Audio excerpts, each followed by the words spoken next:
Hello, good afternoon student. आज हम लोग एचएचएम सब्जेक्ट के बारे में स्टडी करेंगे, जिसका फुल फॉर्म होता है hydraulic and hydraulic machine. So now we are discuss HHM subject. जैसा कि मैंने अभी आपको बताया है कि एचएचएम का जो फुल फॉर्म होता है वो क्या होता है, हाइड्रोलिक एंड हाइड्रोलिक मशीन।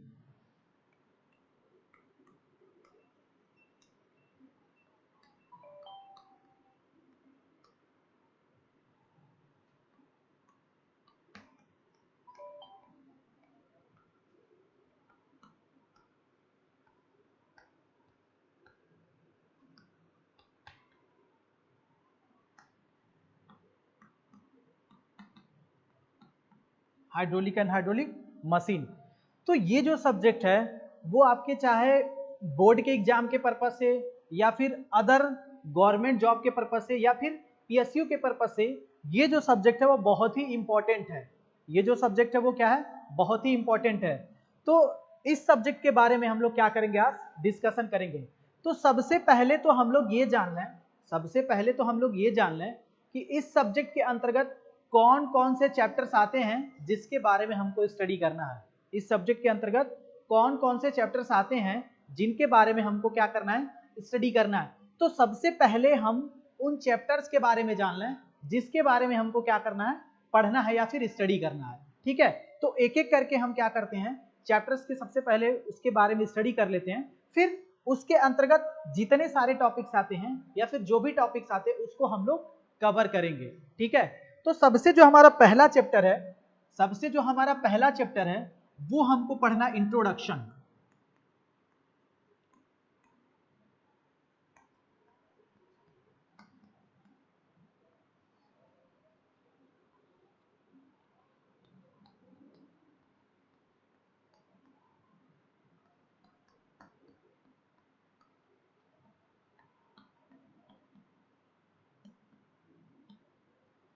सबसे पहला चैप्टर जो पढ़ना है वो हमको पढ़ना है इंट्रोडक्शन के बारे में। दूसरा जो चैप्टर है वो है प्रॉपर्टी ऑफ फ्लूइड।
ठीक है, तो पहला हमको किस चैप्टर के बारे में स्टडी करना है, तो पहला हमको इंट्रोडक्शन पढ़ना है। दूसरा जो हमारा चैप्टर है वो है प्रॉपर्टी ऑफ फ्लूइड, यानी फ्लूइड के क्या क्या प्रॉपर्टी होंगे वो हम लोग सेकंड चैप्टर के बारे में स्टडी करेंगे। थर्ड जो हमारा चैप्टर है वो है हाइड्रोस्टैटिक्स प्रेशर। चौथा जो चैप्टर है वो है मेजरमेंट ऑफ प्रेशर, यानी प्रेशर को कैसे आप मेजर करेंगे। पांचवा जो चैप्टर है वो है फंडामेंटल ऑफ फ्लूइड फ्लो, यानी फ्लूइड फ्लो के क्या फंडामेंटल्स हैं उसके बारे में हम लोग स्टडी करेंगे। छठा जो चैप्टर का नाम है वो है आपका ऑरफिस। और इसके बाद हमारे पास 3 चैप्टर और बचते हैं जिसके बारे में हम लोग को क्या करना है, स्टडी करना है। तो ये हम नाम ऊपर लिख देते हैं।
ठीक है, तो टोटल हम लोग को 10 चैप्टर के बारे में स्टडी करना है। टोटल हम लोग को 10 चैप्टर के बारे में स्टडी करना है। तो पहला क्या हो गया, इंट्रोडक्शन। दूसरा क्या हो गया, प्रॉपर्टी ऑफ फ्लूइड। तीसरा क्या हो गया, हाइड्रोस्टैटिक्स प्रेशर। चौथा क्या हो गया, मेजरमेंट ऑफ प्रेशर। पांचवा क्या हो गया, फंडामेंटल ऑफ फ्लूइड फ्लो। छठवां चैप्टर क्या हो गया, ऑरिफिस। सातवां चैप्टर क्या हो गया, फ्लो थ्रू पाइप्स। सातवां चैप्टर सॉरी आठवां चैप्टर क्या हो गया, फ्लो थ्रू ओपन चैनल। नौवां चैप्टर क्या हो गया, फ्लो मेजरमेंट। और सबसे लास्ट चैप्टर जो हो गया वो आपको हो गया हाइड्रोलिक मशीन। यानी टोटल हम लोग एचएचएम सब्जेक्ट जब हम लोग पढ़ेंगे तो उसमें टोटल हम लोग 10 चैप्टर के बारे में स्टडी करना है। अब इस एक एक चैप्टर के बारे में हम लोग क्या करेंगे, स्टडी करेंगे या फिर डिस्कस करेंगे। तो इस चैप्टर के अंतर्गत जो भी टॉपिक्स आएंगे, इस चैप्टर के अंतर्गत जो भी टॉपिक्स आएंगे उस टॉपिक के बारे में हम लोग क्या करेंगे, स्टडी करेंगे। ठीक है, तो देखिए जो सबसे हमारा पहला चैप्टर है वो है इंट्रोडक्शन। तो आज हम लोग इंट्रोडक्शन के बारे में क्या करेंगे, जानेंगे। तो अगर आप लोग लिखना चाहें तो इसको लिख सकते हैं। ठीक है, कि टोटल आपके कितने इस सिलेबस में कितने चैप्टर है, तो टोटल 10 चैप्टर है। ठीक है, अब देखिए ये जो सब्जेक्ट है आपका वो टोटल आपका 50 मार्क्स का पेपर होगा। ये जो सब्जेक्ट है वो आपका टोटल 50 मार्क्स का पेपर होगा। ठीक है, कितने मार्क्स का, 50 मार्क्स का। और इस 50 मार्क्स में आपको मिनिमम 17 मार्क्स लाना होगा। मिनिमम पास होने के लिए आपको क्या करना पड़ेगा, 17 मार्क्स लाना होगा। और मैक्सिमम कितना है, 50 मार्क्स का। ठीक है, जब ये सब्जेक्ट आप पढ़ेंगे तो पास करने के लिए कम से कम 17 नंबर क्या करना पड़ेगा, जरूर लाना पड़ेगा। ठीक है, अब देखिए जब इसका पेपर होता है तो इस पेपर में 5 सेक्शन आते हैं। जब ये पेपर होता है तो इस पेपर में 5 सेक्शन आते हैं और प्रत्येक सेक्शन में 3 क्वेश्चन रहते हैं। प्रत्येक सेक्शन में 3 क्वेश्चन रहते हैं जिसमें से आपको 2 क्वेश्चन क्या करना रहता है, अटेम्प्ट करना रहता है। ठीक है, तो ये तो आपके हो गए चैप्टर के नाम जो हमको इस सिलेबस में पढ़ना है। तो चलिए सबसे पहले आज हम स्टार्ट करते हैं इंट्रोडक्शन। आज हम लोग इंट्रोडक्शन के बारे में स्टडी करते हैं।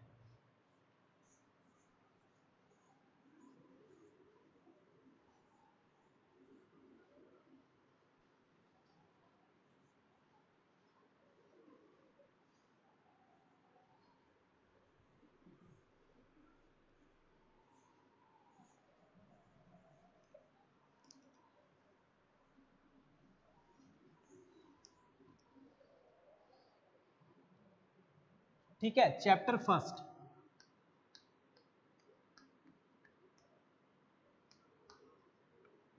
इंट्रोडक्शन।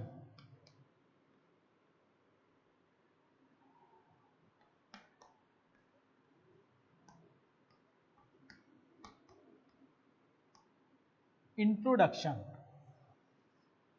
आज जो हमारा पहला चैप्टर है जो वो है इंट्रोडक्शन। यानी इंट्रोडक्शन हम क्या करेंगे, एचएचएम का जो पहला चैप्टर इंट्रोडक्शन उसके बारे में हम लोग स्टडी करेंगे। तो इसमें क्या क्या टॉपिक्स हैं जिसके बारे में हम लोग को स्टडी करना है। ठीक है, तो देखिए क्या क्या टॉपिक है। उसके बाद हम लोग क्या करेंगे, सारे टॉपिक्स को लिख लेंगे, फिर एक एक करके उसके बारे में हम लोग क्या करेंगे, डिस्कस करेंगे। ठीक है, तो सबसे जो हमारा पहला टॉपिक है वो है फ्लूइड। वो है फ्लूइड। और फ्लूइड में देखिएगा 2 तरह के फ्लूइड हैं। एक तो आपका रियल फ्लूइड है, एक रियल फ्लूइड है और एक आपका आइडियल फ्लूइड है। आइडियल फ्लूइड है, एक आपका रियल फ्लूइड पढ़ना है और एक आइडियल फ्लूइड पढ़ना है। इसमें का जो दूसरा टॉपिक पढ़ना है वो पढ़ना है फ्लूइड मैकेनिक्स।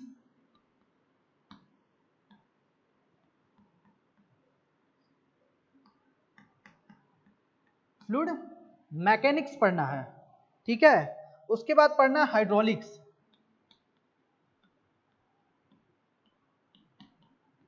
उसके बाद क्या पढ़ना है, हाइड्रोलिक्स पढ़ना है। फिर पढ़ना है आपको हाइड्रोस्टैटिक्स।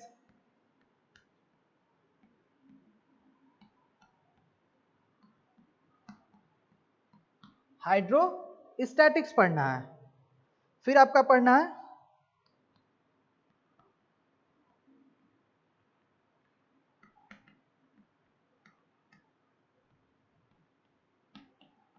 हाइड्रोकाइनेमेटिक्स पढ़ना है और लास्ट पढ़ना है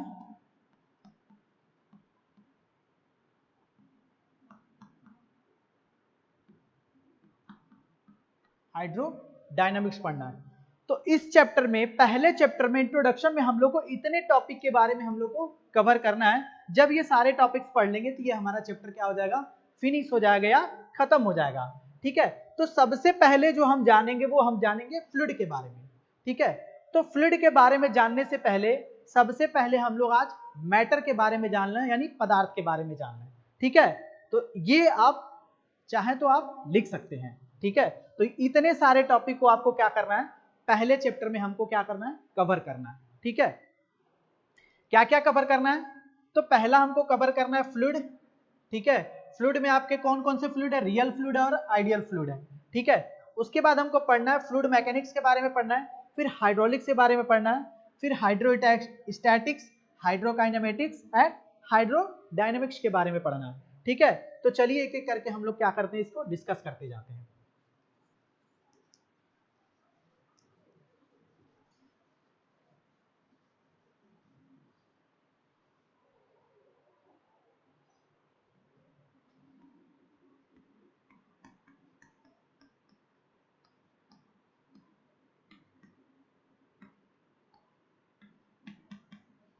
अब देखिए, सबसे पहले तो हम ये जानेंगे मैटर क्या होता है, पदार्थ क्या होता है।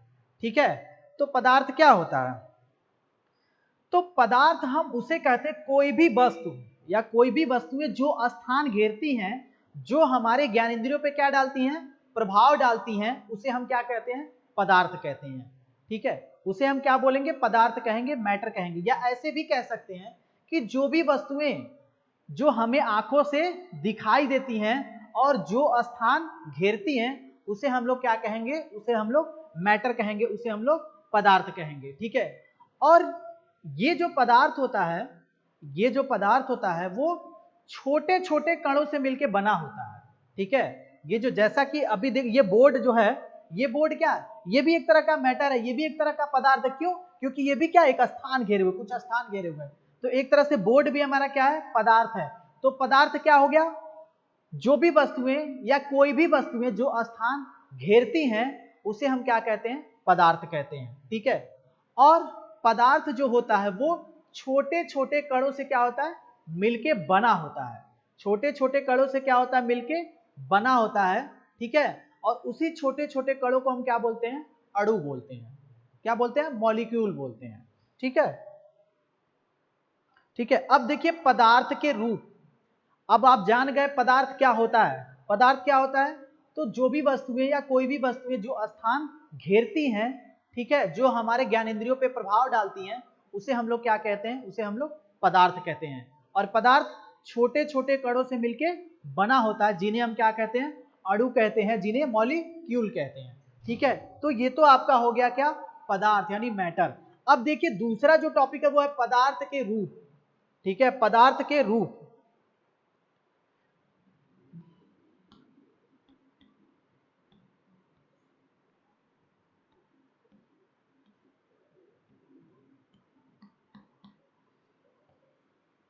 ठीक है, पदार्थ के रूप।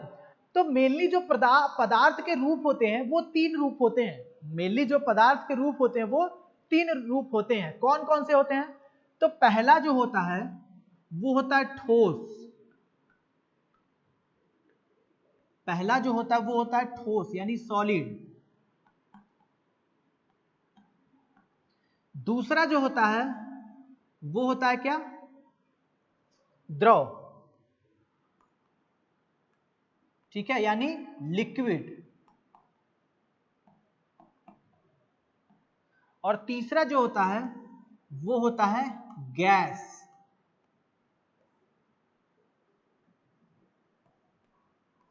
ठीक है, तो पदार्थ के जो रूप होते हैं, पदार्थ के तीन रूप होते हैं। कौन कौन से, ठोस, द्रव, गैस, यानी सॉलिड, लिक्विड और गैस। तो ये तो आपके हो गए तीन रूप हो गए किसके, पदार्थ के। ठीक है, अब एक एक के बारे में हम लोग डिस्कस कर लेते हैं। ठीक है, तो पहला क्या लिखे है, पहला लिखे है ठोस यानी सॉलिड।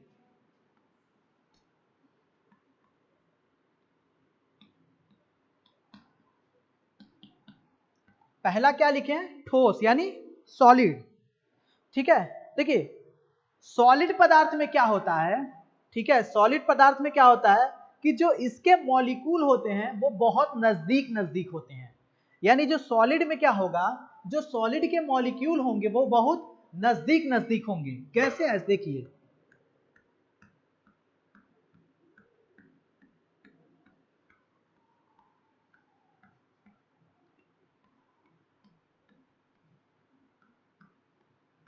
ठीक है, यानी सॉलिड में क्या होंगे, जो सॉलिड के मॉलिक्यूल होंगे और बहुत नजदीक नजदीक होंगे। ठीक है,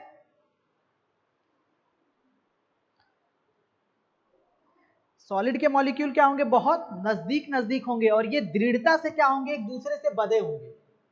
सॉलिड के जो मॉलिक्यूल होंगे, ठीक है, यानी सॉलिड के जो अणु होंगे वो बहुत नजदीक नजदीक होंगे और एक दूसरे के साथ बहुत दृढ़ता से चिपके रहेंगे। ठीक है, यानी जब आप सॉलिड के मॉलिक्यूल को अब अगर आप तोड़ के अलग करने की कोशिश करेंगे तो शायद आपको बहुत ज्यादा प्रेशर देना पड़ेगा, बहुत ज्यादा बल लगाना पड़ेगा। ठीक है, तो भी ये जल्दी अलग नहीं होंगे। यानी कहने का मतलब ये है कि सॉलिड के जो भी मॉलिक्यूल हैं वो बहुत नजदीक नजदीक है, बहुत पास पास में है और एक दूसरे से बहुत दृढ़ता के साथ, बहुत मजबूती के साथ क्या है, बंधे हुए हैं। ठीक है, अब आते हैं दूसरा हमारा जो है वो है लिक्विड। ठीक है, यानी अगर इसमें आपको परिवर्तन करना है तो बहुत ज्यादा फोर्स लगाना पड़ेगा, फिर भी परिवर्तन बहुत नाम मात्र का होगा, बहुत थोड़ा होगा। ठीक है, दूसरा हमारा है लिक्विड। दूसरा है हमारा लिक्विड। अब देखिए लिक्विड में क्या होता है, लिक्विड में क्या होता है कि जो सॉलिड के अपेक्षा जो लिक्विड के मॉलिक्यूल होते हैं वो सॉलिड के अपेक्षा थोड़े दूर दूर होते हैं।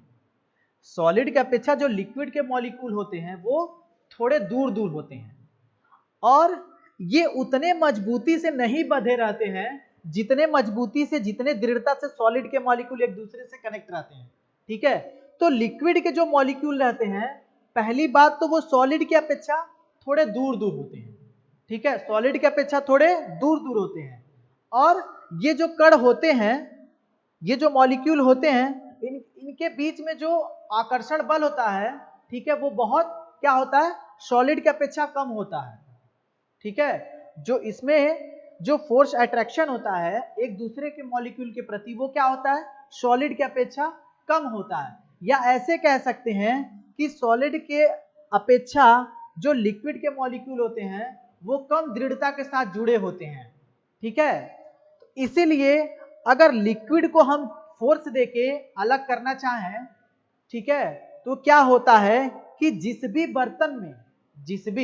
बर्तन में अगर लिक्विड को आप डालेंगे वो उसी बर्तन का शेप क्या कर लेगा, ग्रहण कर लेगा, उसी बर्तन का शेप क्या कर लेगा, ग्रहण कर लेगा। ठीक है, तो मैंने अभी आपको क्या बताया कि इनके अणुओं की जो बीच की दूरी होती है वो ठोसों की अपेक्षा क्या होती है, अधिक होती है।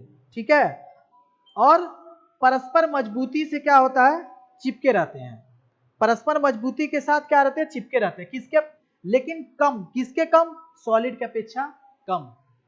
अब आते हैं तीसरा, गैस।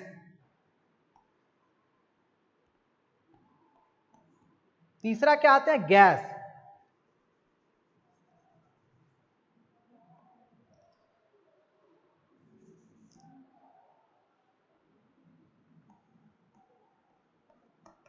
अब देखिए इसमें पास पास थे, इसके अपेक्षा इसमें लिक्विड में थोड़े दूर दूर थे। अब गैस में और दूर दूर होते हैं, गैस में और दूर दूर होते हैं। तो गैस के जो भी मॉलिक्यूल होते हैं वो एक दूसरे से बहुत दूर दूर होते हैं। गैस के जो मॉलिक्यूल होते हैं वो एक दूसरे से बहुत दूर दूर होते हैं और जो इनके बीच में जो आकर्षण बल होता है, जो दो मॉलिक्यूल के बीच में जो आकर्षण बल होता है वो गैस में बहुत ही कम होता है, गैस में बहुत ही कम होता है। और गैस के जो भी मॉलिक्यूल एक दूसरे से बहुत दूर दूर होते हैं और जब आपको पता है कि जब मॉलिक्यूल दूर दूर होंगे और इनके बीच में जो आकर्षण का बल का मान है वो कम होगा, तो इनको अगर आप थोड़ा सा भी फोर्स देंगे तो ये क्या हो जाएगा, इसमें क्या हो जाएगा, परिवर्तन हो जाएगा, इसमें क्या हो जाएगा, परिवर्तन हो जाएगा। इसीलिए गैस को किस एक कंटेनर से उठा के जब भी दूसरे कंटेनर में डालेंगे तो वो उस कंटेनर में क्या करेंगे, चारों तरफ क्या हो जाएंगे, फैल जाएंगे, और उनके जो भी मॉलिक्यूल हैं वो आपस में प्लस जिस कंटेनर में उसको रखेंगे उस कंटेनर के वॉल से क्या होंगे, बराबर मोशन में रहेंगे और एक दूसरे से क्या होंगे, टकराते रहेंगे। ठीक है, तो ये तो आपके हो गए तीनों फॉर्म, ये तो आपके हो गए तीनों फॉर्म। चलिए एक बार हम और डिस्कस कर देते हैं। ठीक है, देखिए पहला क्या है, सॉलिड। तो मैंने आपको सॉलिड में क्या बताया, मैंने आपको सॉलिड में ये बताया कि इसके जो अणु होते हैं वो बहुत निकट होते हैं, इसके जो अणु होते हैं वो बहुत निकट होते हैं। देखिए जबकि बहुत निकट है, बहुत नजदीक नजदीक है, और ये आपस में बहुत मजबूती के साथ चिपके रहते हैं, बहुत मजबूती के साथ जुड़े रहते हैं। ठीक है, यानी ये जो सॉलिड के मॉलिक्यूल हैं, ठीक है, ये पहली बात तो इसमें बहुत नजदीक नजदीक होते हैं, और दूसरा एक दूसरे के साथ बहुत ही दृढ़ता के साथ चिपके होते हैं। इनके जो आकर्षण बल का मान होता है दो मॉलिक्यूल के बीच में बहुत ही ज्यादा होता है। ठीक है, किसमें, सॉलिड में। अगर इनको अलग करना होता है तो जल्दी ये अलग नहीं होते, क्यों, क्योंकि ये बहुत मजबूती के साथ क्या होते हैं, जुड़े रहते हैं। अब आते हैं दूसरा लिक्विड पे, दूसरा आते हैं लिक्विड पे। तो लिक्विड के जो मॉलिक्यूल होते हैं इनके बीच जो परस्पर दूरी होती है दो मॉलिक्यूल के बीच में, वो ठोस की अपेक्षा इसमें क्या होती है, अधिक होती है।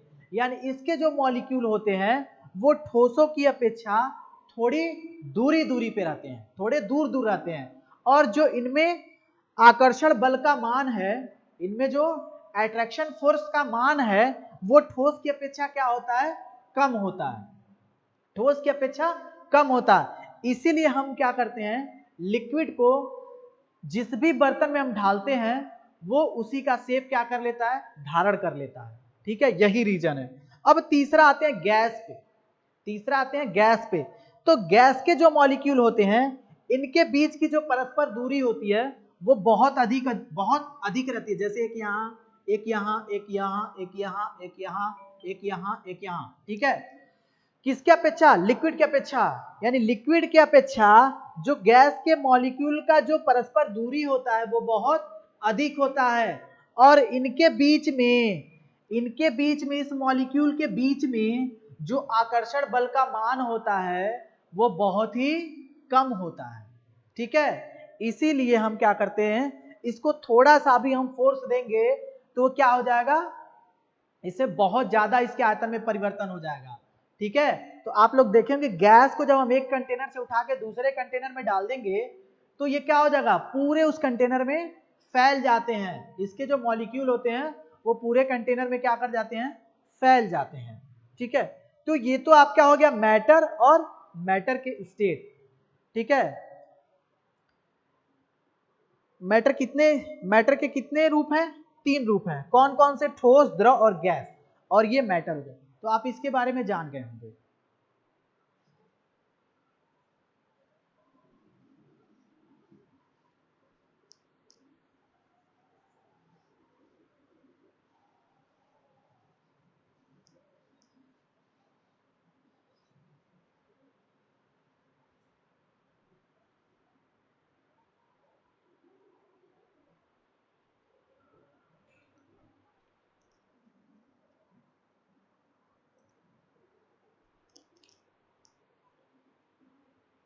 ठीक है, अब जो हमारा अगला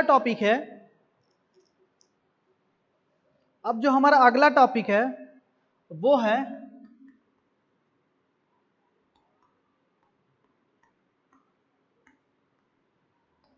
बहने की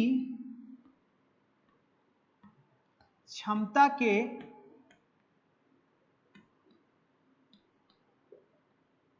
आधार पर, बहने की क्षमता के आधार पर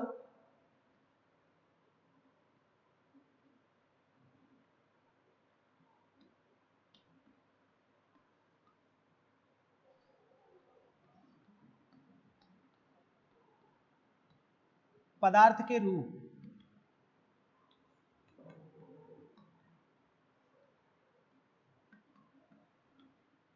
ठीक है, अब हमारा नेक्स्ट टॉपिक है वो बहने की क्षमता के आधार पर पदार्थ के रूप। ठीक है, तो बहने की क्षमता के आधार पर पदार्थ के दो रूप होते हैं, पदार्थ के दो रूप होते हैं। पहला होता है ठोस यानी सॉलिड, ठीक है, और दूसरा जो होता है वो होता है तरल यानी लिक्विड।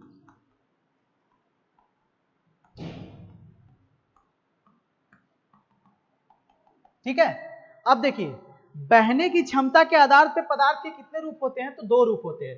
पहला क्या है ठोस और दूसरा क्या है लिक्विड यानी तरल। अब क्या होता है ठोस, देखिए जो ठोस होता है वो बहने की क्षमता नहीं रखता है। ठोस जो होता है इनमें जो होती है वो बहने की क्षमता नहीं होती है।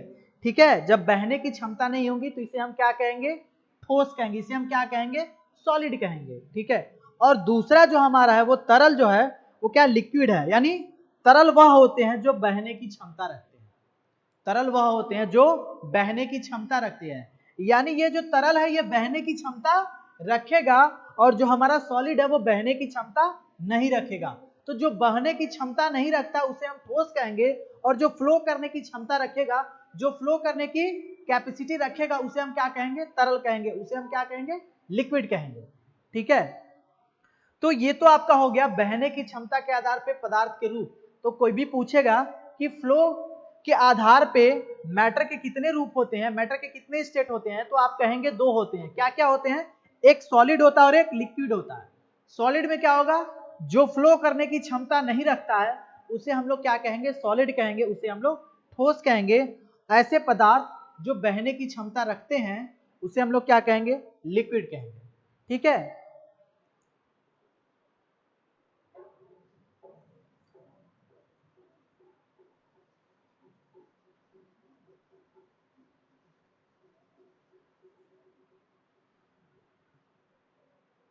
अब जो हमारा नेक्स्ट टॉपिक है वो है तरलों का वर्गीकरण।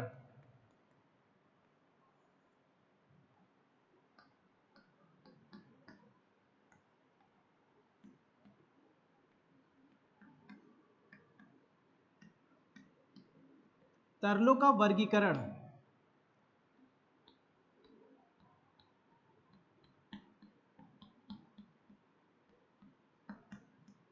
Classifications of liquid.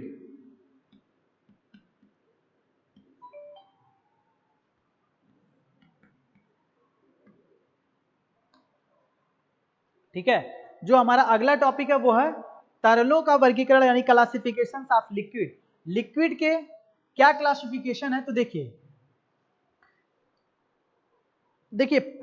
लिक्विड के क्लासिफिकेशन, तो पहला जो इसका क्लासिफिकेशन करेंगे वो करेंगे संपीड्यता के आधार पे यानी कॉम्प्रेसिबिलिटी के आधार पे। जो तरलों का वर्गीकरण करेंगे, ठीक है, पहला जो इसका वर्गीकरण करेंगे वो किसके आधार पे करेंगे, तो कॉम्प्रेसिबिलिटी के आधार पे करेंगे यानी संपीड्यता के आधार पे करेंगे। ठीक है, तो पहला लिखिए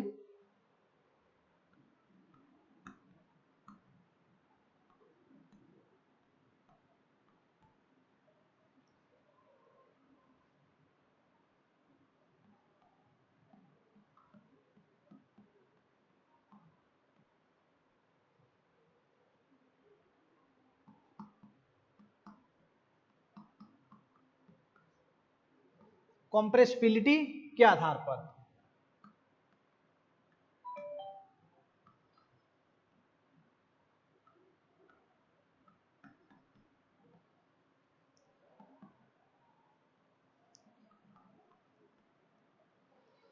तो पहला कि देखिए अभी हमने क्या पढ़ा, अभी हमने पढ़ना हेडिंग हमारा तरलों का वर्गीकरण।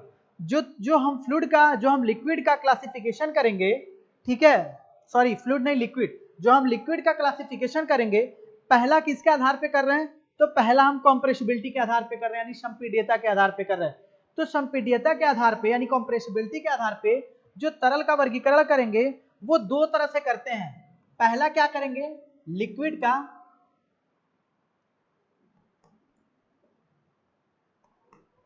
लिक्विड, और दूसरा जो हम करेंगे वो क्या करेंगे, गैस। गैस यानी पहला क्या करेंगे, द्रव, और दूसरा क्या करेंगे, गैस।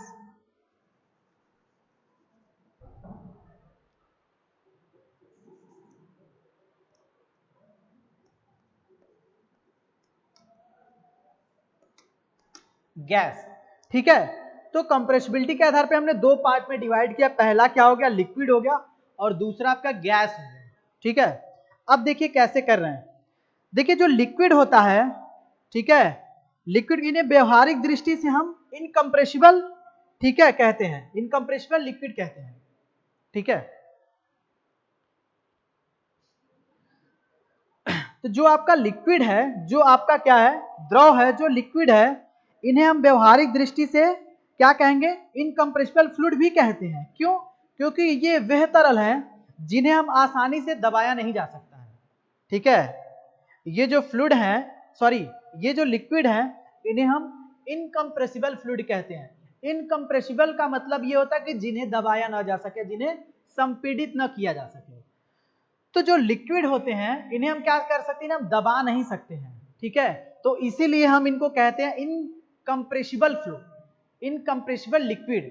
ठीक है, तो देखिए जनरली हम इन्हें क्या कहेंगे, व्यवहारिक रूप से इन्हें हम इनकम्प्रेसिबल लिक्विड कहते हैं। ठीक है, अब देखिए ये वे तरल हैं, ये वे तरल हैं, ठीक है, जिन्हें आसानी से दबाया नहीं जा सकता है। लिक्विड जो होते हैं ये वे तरल हैं जिन्हें हम आसानी से दबाया नहीं जा सकता है। ठीक है, तथा इन पर ताप परिवर्तन का बहुत कम प्रभाव पड़ता है, तथा इन पर ताप परिवर्तन का क्या होता है, बहुत कम प्रभाव पड़ता है। किस पे, लिक्विड पे। लिक्विड पे अगर आप ताप, अगर इसको ताप बढ़ाएंगे तो इसके आयतन में बहुत कम परिवर्तन होगा। ठीक है, तो इसीलिए हम क्या कह रहे हैं, इसीलिए हम क्या कह रहे हैं, लिक्विड को हम क्या कर रहे हैं, इनकम्प्रेसिबल कह रहे हैं। क्यों? क्योंकि इन्हें दबाया नहीं जा सकता है। ठीक है, इन्हें दबाया नहीं जा सकता है, यानी ये वे तरल है जिन्हें हम आसानी से दबाया नहीं जा सकता है, तथा इन पर ताप परिवर्तन का कम प्रभाव पड़ता है। ठीक है, इन पर ताप परिवर्तन का कम प्रभाव पड़ता है, और इन पर बाह्य बल लगाने से, इन पर थोड़ा बाह्य बल लगाने से इनके आयतन में जो परिवर्तन होता है वो बहुत कम होता है। ठीक है, तो ये हमारा हो गया आपका लिक्विड, किसके आधार पे, कॉम्प्रेसिबिलिटी के आधार पे। ठीक है, क्या बताया हमने इसमें लिक्विड के बारे में, हमने बताया कि ये, इन्हें हम व्यवहारिक रूप से इनकम्प्रेसिबल लिक्विड कहते हैं। किसको, द्रव, लिक्विड, ये। ठीक है, इन्हें हम व्यवहारिक रूप से क्या कहते हैं, इनकम्प्रेसिबल फ्लूइड कहते हैं। ठीक है, ये वे तरल हैं जिनको हम दबाया नहीं जा सकता है। ठीक है, और इन पे ताप बढ़ाने पर इनके आयतन में परिवर्तन क्या होता है, बहुत ही कम होता है। ठीक है, और इन पर बाह्य बल लगाने पर इनके आयतन में परिवर्तन बहुत ही कम या नगण्य के बराबर होता है। ठीक है, तो इन्हें हम कहते हैं लिक्विड, इन्हें हम कहते हैं लिक्विड। अब दूसरा आते हैं क्या, गैस पे। दूसरा आते हैं गैस पे। अब देखिएगा इनका आयतन निश्चित है, इनका आयतन निश्चित है। कैसे? अब आप कहेंगे कैसे, तो इनको जिस एक बर्तन से उठा के दूसरे बर्तन में डालेंगे तो इनका जो वॉल्यूम, इनका जो आयतन वो उतना ही रहेगा। चाहे आप जिस भी कंटेनर, अगर 1 लीटर है तो 1 लीटर उठा के अगर आप दूसरे कंटेनर में भी डालेंगे तो भी इनका जो आयतन है वो 1 ही लीटर रहेगा। ऐसा नहीं है कि 1.5 लीटर या 2 लीटर हो जाएगा। तो इनका जो आयतन है वो फिक्स है, इनका जो आयतन है वो निश्चित है।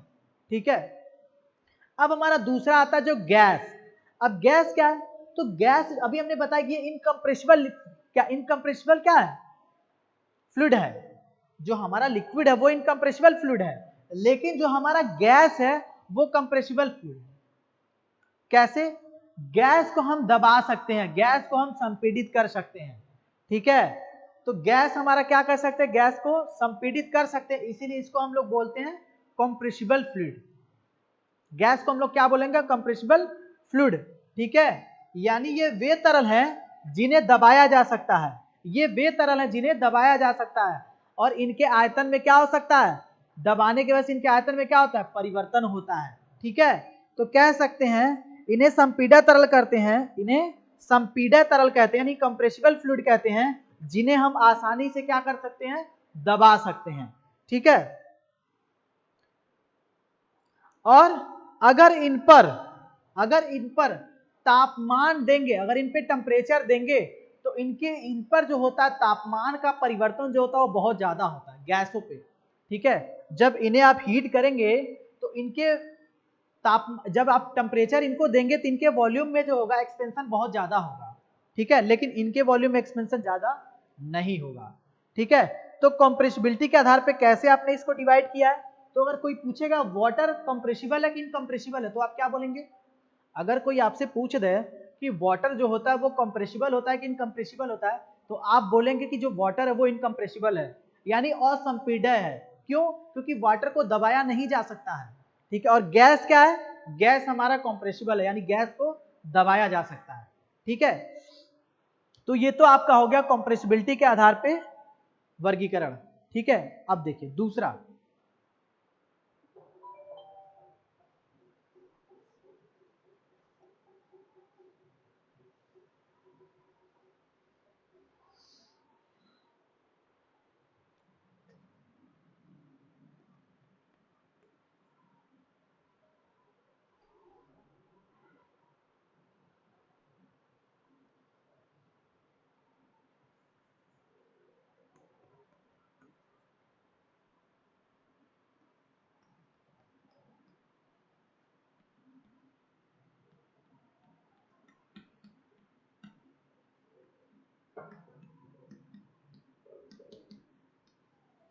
अब देखिए, अब दूसरा वर्गीकरण करेंगे।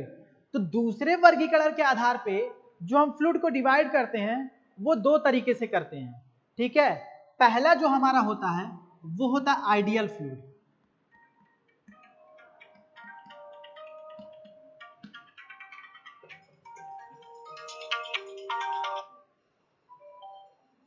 और दूसरा जो हमारा होता है वो होता है रियल फ्लूइड।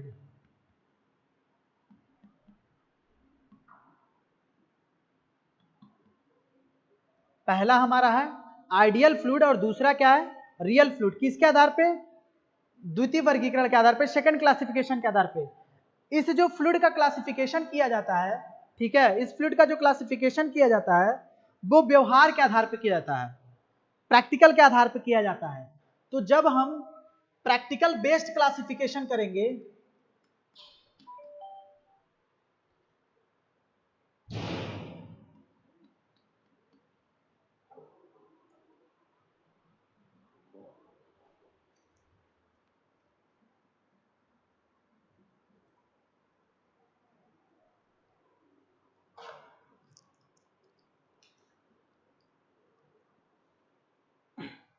ठीक है, तो जो हम सेकेंड क्लासिफिकेशन किए वो किसके बेस पे किए हैं? प्रैक्टिकल बेस्ड पे।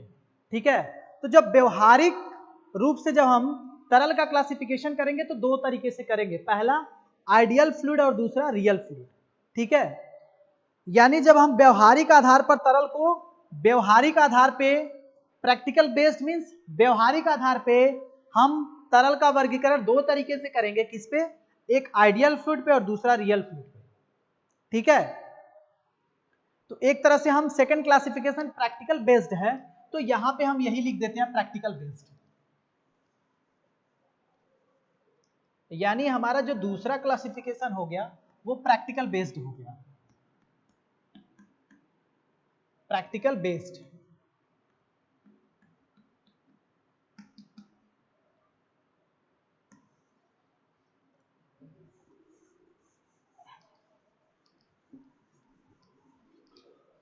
ठीक है, अब देखिए व्यवहारिक, व्यवहारिक आधार पे हम तरल को निम्न दो भागों में डिवाइड कर सकते हैं।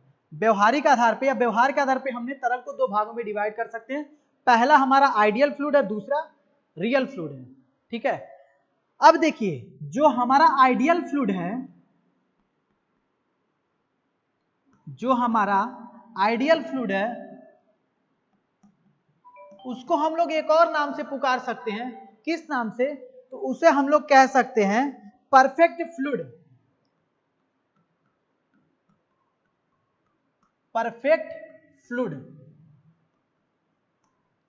ठीक है, जो हमारा आइडियल फ्लूइड है उसे हम लोग कह सकते हैं परफेक्ट फ्लूइड। ठीक है, अब देखिए जो हमारा आइडियल फ्लूइड है, ठीक है, जो हमारा आइडियल फ्लूइड है या आदर्श तरल जो है, इसे हिंदी में कहते हैं आदर्श तरल, इसे हिंदी में कहते हैं आदर्श तरल।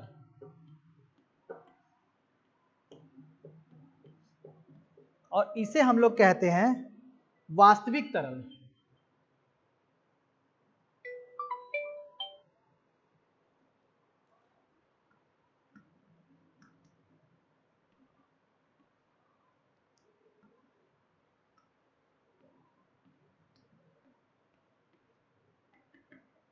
ठीक है, पहला हमारा हो गया आइडियल फ्लूइड यानी आदर्श तरल, दूसरा हमारा हो गया रियल फ्लूइड यानी वास्तविक तरल। अब देखिए आदर्श तरल क्या होता है। अभी मैंने आपको बताया कि जो आदर्श तरल को हम क्या कह सकते हैं, परफेक्ट फ्लूइड भी कह सकते हैं, यानी आइडियल फ्लूइड को परफेक्ट फ्लूइड भी बोल सकते हैं। ठीक है, अब देखिए जो आइडियल फ्लूइड होता है यह वह तरल होता है, आइडियल जो फ्लूइड होता है यह वह तरल होता है जो अपने किसी भी कण के विस्थापन में कोई भी प्रतिरोध, कोई भी रेजिस्टेंस प्रस्तुत नहीं करता है। ठीक है, कहने का मतलब यह कि जो आइडियल फ्लूइड है, अगर आइडियल फ्लूइड मूव करेगा तो इसके नीचे की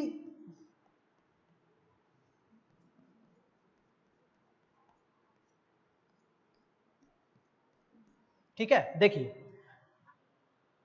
आइडियल जो फ्लूइड है इसे हम क्या कहेंगे, परफेक्ट फ्लूइड। ठीक है, अब देखिए आदर्श तरल, ठीक है, वह तरल होता है जो अपने किसी भी कण के विस्थापन में, अपने किसी भी कण के विस्थापन में कोई भी प्रतिरोध प्रस्तुत नहीं करता है। कहने का मतलब यह कि जब इसके पार्टिकल, जब इसके कण हम क्या करेंगे, फ्लो करेंगे, तो इसके नीचे का जो पार्टिकल है वो इसको रोकने की कोशिश नहीं करेगा, इसमें प्रतिरोध प्रस्तुत नहीं करेगा। ठीक है, ये फ्लो करने देगा, उसमें बाधा नहीं डालेगा। ठीक है, तो वही है कि आइडियल फ्लूइड वे फ्लूइड होते हैं जो अपने किसी भी कण के विस्थापन में, अपने किसी भी कण के डिस्प्लेसमेंट में कोई भी रेजिस्टेंस प्रस्तुत नहीं करते हैं। तो इन्हीं को हम लोग कहते हैं क्या, आइडियल फ्लूइड। ठीक है, आइडियल फ्लूइड की जो विस्कोसिटी होती है, जो श्यानता होता है, वो बहुत ही कम होता है।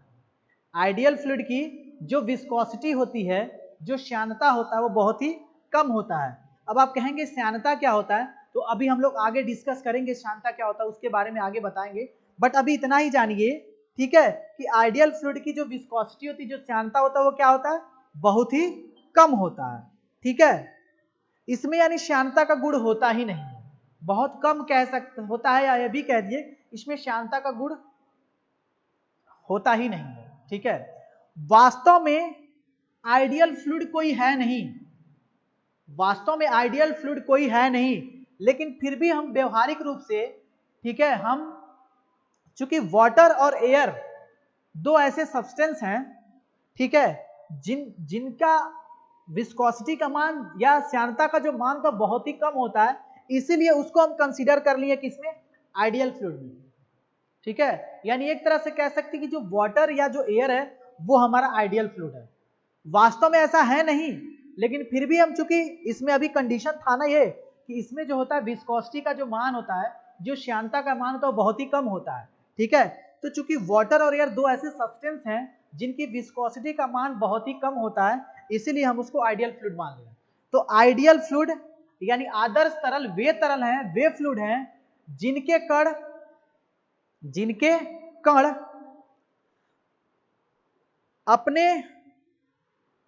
कण अपने किसी भी कण के विस्थापन में, अपने किसी भी कण के विस्थापन में कोई भी प्रतिरोध प्रस्तुत नहीं करते हैं। इसका डिफिनीशन कैसे लिखेंगे, तो आप लिखेंगे कि आइडियल फ्लूइड वे फ्लूइड होते हैं, आदर्श तरल वे तरल होते हैं जो अपने किसी भी कण के विस्थापन में कोई भी प्रतिरोध प्रस्तुत नहीं करते हैं। ठीक है, और इसमें आइडियल फ्लूइड में, आदर्श तरल में श्यानता का गुण नहीं होता है। तो ये तो आपका हो गया आइडियल फ्लूइड। दूसरा जो आपका है वो है रियल फ्लूइड, दूसरा जो आपका है वो है रियल फ्लूइड। रियल फ्लूइड, अब देखिए रियल फ्लूइड वे फ्लूइड होते हैं जो अपने कण के विस्थापन में कुछ न कुछ प्रतिरोध अवश्य प्रस्तुत करते हैं, कुछ न कुछ प्रतिरोध अवश्य प्रस्तुत करते हैं। ठीक है, कौन, रियल फ्लूइड। अब यहां पे जब ये पार्टिकल मूव करेगा तो इसके नीचे का जो पार्टिकल है वो इसको इजीली मूव नहीं करने देगा, इसको रोकने की कोशिश करेगा, यानी इसमें कुछ न कुछ प्रतिरोध प्रस्तुत जरूर करेगा। ठीक है, और इन दोनों के जब रोकने की कोशिश करेगा तो इन दोनों के बीच में एक फोर्स काम करता है जिसे हम लोग बोलते हैं शियर फोर्स, जिसे हम लोग बोलते हैं शियर फोर्स, कर्तन बल। ठीक है, तो इसमें क्या होता है, जब रियल फ्लूइड में, जब किसी भी जब इसमें रियल फ्लूइड में जब इसके कण क्या होंगे, फ्लो करेंगे, तो इसके नीचे वाला जो कण है वो उसको रोकने की कोशिश करेगा। तो इसका डिफिनीशन कैसे बनेगा, तो इसका डिफिनीशन आप कहेंगे, ठीक है, कि अपने वास्तविक तरल वे तरल हैं जो अपने किसी भी कण के विस्थापन में कुछ न कुछ प्रतिरोध अवश्य प्रस्तुत करते हैं, तो उसे हम लोग बोलते हैं रियल फ्लूइड या वास्तविक तरल। ठीक है, आप व्यवहारिक रूप से इसका डिफिनीशन कैसे देंगे कि वास्तविक तरल वे तरल हैं जो अपने किसी भी कण के विस्थापन में कुछ न कुछ प्रतिरोध अवश्य प्रस्तुत करते हैं और इनमें शांता का गुण नहीं होता। किसमें? आइडियल फ्लूइड में, लेकिन रियल फ्लूइड में शांता का मान या शांता का गुण होता है। ठीक है, और रियल फ्लूइड को क्या किया जा सकता है? दबाया जा सकता है, लेकिन आइडियल फ्लूइड को दबाया नहीं जा सकता है। ठीक है, और रियल फ्लूइड में शांता का गुण क्या होता है? होता है। तो इस तरह से आपने जो फ्लूइड का क्लासिफिकेशन था वो आपने पढ़ लिया। किस किस आधार पे आपने पढ़ा? तो एक तो पढ़ा कंप्रेसिबिलिटी के आधार पे, और दूसरा किसके आधार पे पढ़े? तो प्रैक्टिकल बेस्ड आधार पे पढ़े। ठीक है, कंप्रेसिबिलिटी के आधार पे हमने फ्लूइड को दो पार्ट में डिवाइड किया था, पहला सॉलिड था और दूसरा गैस था। ठीक है, और प्रैक्टिकल बेस्ड जब क्लासिफिकेशन किया, यानी व्यवहारिक रूप से जब हम तरल का क्लासिफिकेशन किए हैं तो दो तरह से किए हैं। पहला किए आइडियल फ्लूइड और दूसरा किए रियल फ्लूइड। पहला आदर्श तरल और दूसरा वास्तविक तरल। ठीक है, तो दोनों के बारे में हम लोग डिस्कस कर लिए। अब इसके आगे के जो भी टॉपिक्स हैं, ठीक है, उसको हम लोग नेक्स्ट लेक्चर में स्टडी करेंगे। Thank you.